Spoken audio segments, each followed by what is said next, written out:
Hello everybody and welcome back to another video. This is Roy's Retro 81 and we are looking at the cesspool on Heretic here.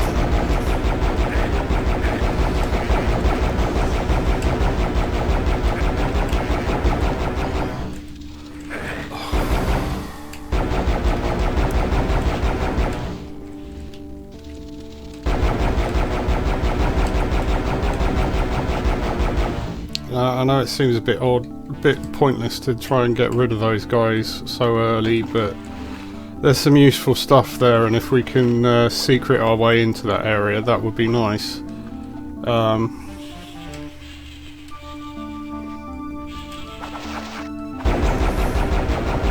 As at the moment we've only got the dragon claw, and I'll be honest, I'm not really keen on the dragon claw. It's one of my least favourite weapons in the game. Oh, thanks for that. That was really helpful, the way that you... Why did I hear one from behind me? See, the sounds don't always make sense in this game. The sort of sonics of them. I've especially noticed that since I've been doing the Let's Play. Oh, give me the flipping key. That's such a small pedestal to have to go and push a switch to bring down.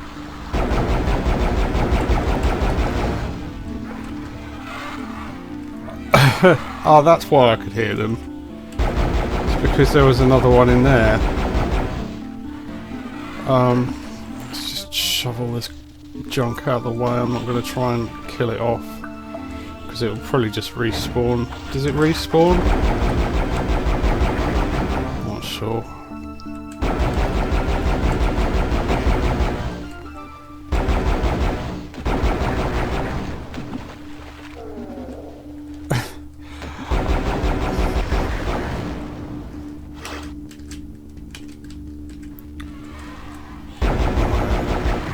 So these aren't gonna... Oh, brilliant. Thank goodness. It's about time. Be able to do some actual damage with bullets instead of chip damaging everything all the time. Right, does that mean we... I mean, that seems kind of intentionally obtuse to have to pull that stupid little pedestal down just to get that key. I feel like anybody in their right mind could just wander up to that and take it. And again, it seems really stupid that you can't get through that space. I mean, I think that's one of the things, and that is one of the reasons that I've talked about I'm not going to go forward into the later episodes, like the expansion episodes, is because they're kind of, as you can probably tell from my tone a few times during these really late stuff. When you get off the blooming thing, from my tone during these late stages, the level design in this, as the game progresses, can get extremely frustrating.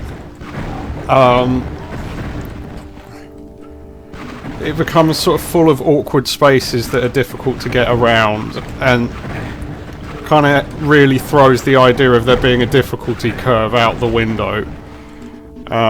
You know, it's you come out of a sort of balanced experience and you spawn right into an area with two shielded enemies who are completely new to the episode.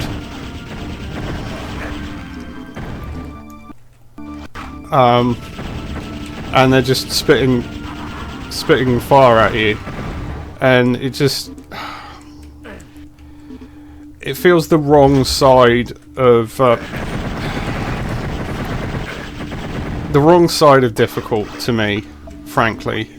It feels cheap. It feels imbalanced.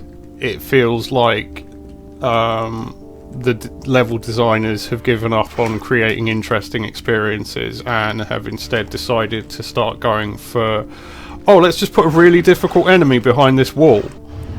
Or, you know, let's put an enemy that the player doesn't know how to deal with, in a fenced off area like this, so that they're constantly at range from the enemy.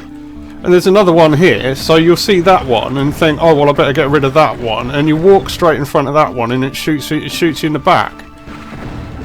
And it just kind of generates a, you know, it turns the levels into something of a war of attrition for me.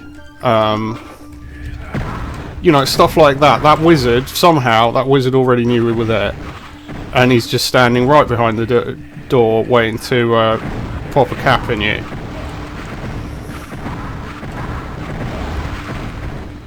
And from one point of view, it is what it is, but from another point of view, there are better ways to design stages. And it kind of, to me, this kind of like, you know, intentional player baiting into dangerous areas like that, you know, how are you supposed to know that's going to happen? And it's free damage for the enemies. And there's so much stuff in here, they're starting to fight each other.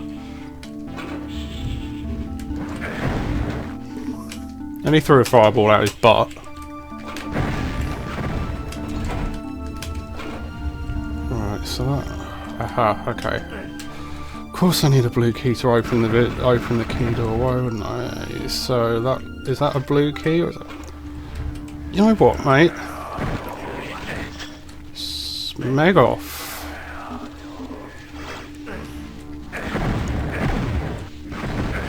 I mean, on the one hand, I can't really argue too much about, you know... good grief, are you joking? I can't really argue too hard about, like, the last stages of a game being hard, but the problem with the way that this... I mean, this is just ludicrous. This is level 2, and this kind of nonsense is going on. You know, and I'm fine dealing with it, because I know how to play the game, but at the same time, it's kind of like, are you kidding me?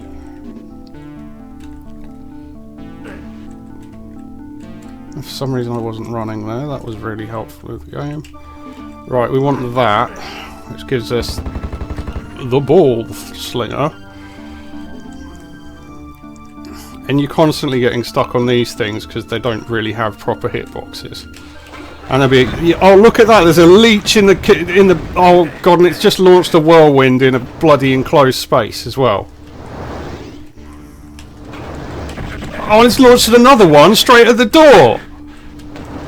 The leech and the whirlwind attack, just stop doing that, my goodness! It's just constantly spawning whirlwinds, and they don't go away when it dies. It's just stuck there, thank you. Good grief. So, I mean, this kind of, like I say, this area, it kind of exposes a lot of the, what I would say is the imbalances of the game, this episode and the 2 expansion episodes. The game kind of becomes kitchen sink about everything, so expect quite a lot of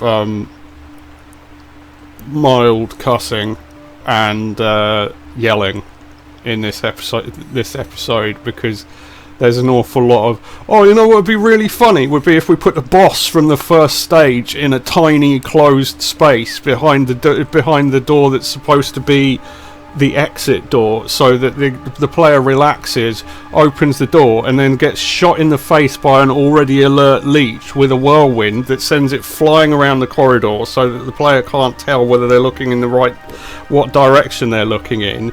And because those whirlwinds last for literally ever, they last for about something like 30 seconds, those whirlwinds stay in play.